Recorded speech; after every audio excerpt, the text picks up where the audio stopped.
So old Parky here did a little run through of his setting stuff up with RHiggit, and he does a little thing towards the end here where he automates some of the clavicle control into the shoulder to just give him, nice, easier, quick and easy animation control. And that's great, and he uses an expression here to do the tie-up, but I wanted to show a extra little thing that you can do. So here we've got, just a guy with an arm, and there you go, right? So you get the arm past a certain point. That's not how you put it up. You only get it up about this high, and then the clavicle should raise up to actually extend the arm above the head here. So here's how to set up a really nice, easily edited system, okay? So we've got the clavicle control here, the shoulder girdle control in this case, and of course then there is the shoulder controller here. And you'll notice on the clavicle, on the shoulder girdle control, I've got nodal motion. So let's pop open the nodal motion panel. And we can see I have got a couple of item info nodes here.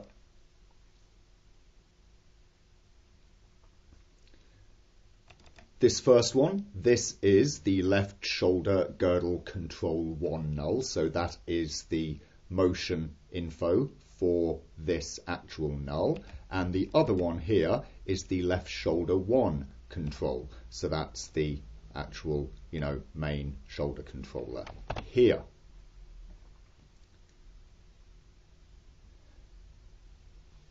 So let's look at the same thing that Parky did with the expression, right? So I've got my shoulder, and let's say I get it up as far as here, and then I want the clavicle to begin to auto-rotate as I keep turning this control. Right, so how can we do that? Well, we've got this here. We can look at its value. What is it? It's like 63.6. Let's remember that the rotation here is in radians, and of course by using the node probe I don't need to do a calculation. I can just look at it there, and we see heading, or x, which is 1.11. So there we go, that's 1.11 radians. So let's get ourselves a gradient, shall we? And we'll bring this over here, and we're also going to get a vector scalar node here because I want to extract the heading rotation from this. So let's pick out the x, which is equivalent to heading, and I'll plug that into the input of the gradient, and let's just extend that a little bit. I'll put it to 3, and we'll take our first key here, and what did we say it was? Like 1.1 or something, wasn't it? So 1.1 radians is the position, and we'll set alpha to 0 because we're going to use alpha as our output control. So at this point we've got the shoulder here, it's rotating to 1.1 radians on heading, and that's going into the gradient, and the gradient is outputting an alpha value of 0 from that.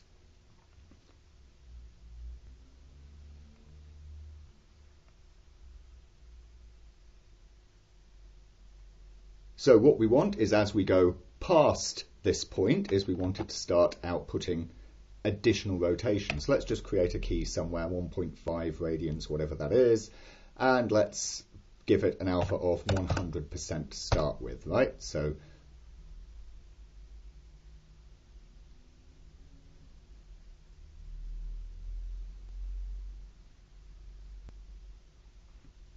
let's remember that alpha 100, well, 100% is equal to 1, so what we're actually getting out here when that goes up further is going to be a 1.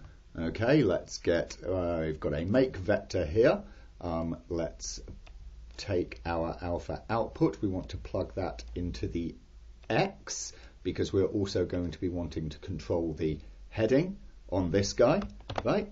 And of course we've got our make vector there, so let's take the vector and plug it into rotation, and basically here's what we get as this is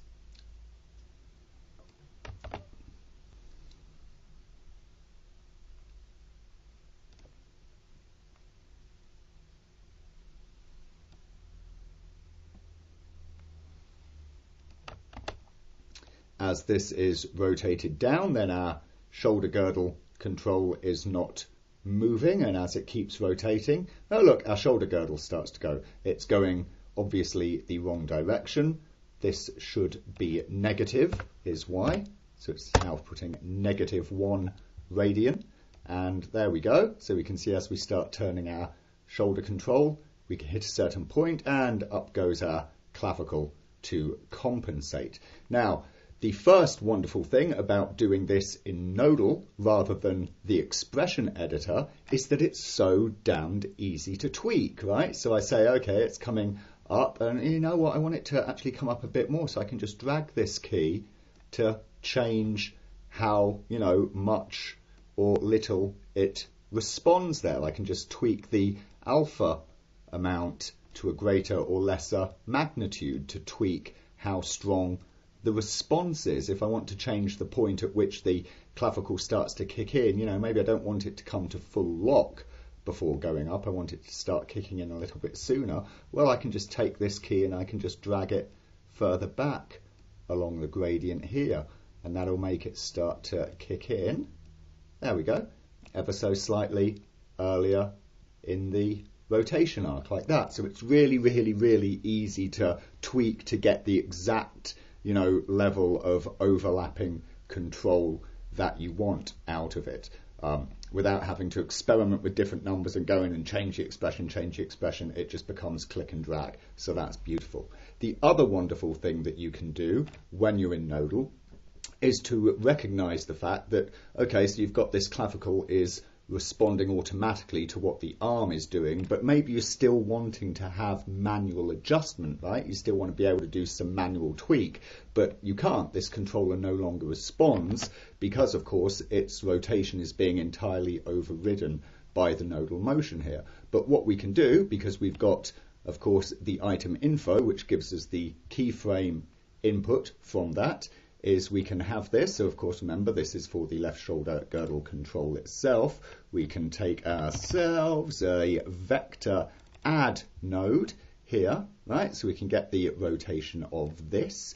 We can add it to the rotation of that and plug that into our rotation. And what we've now got is this automatic control, right? But we can still grab this and add some additional manual tweaks on top if we want.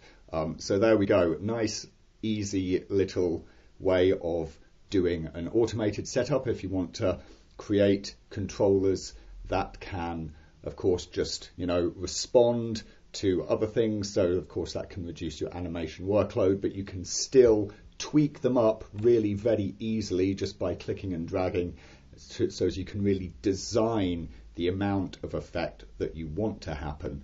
And of course, you can still retain additional manual control if you get into a certain pose where you've got something that you just need to do a little tweak of. And of course, because this is all nodal, don't forget, you can just take this off. And of course, you can, you know, save out your node flow. And then you could load that onto different characters. And all you'd need to do would be to hook this up, go in, pick out the, you know, appropriate null elements if those have changed, and of course just click and drag and tweak, and you can reuse it over and over and over again. There we go.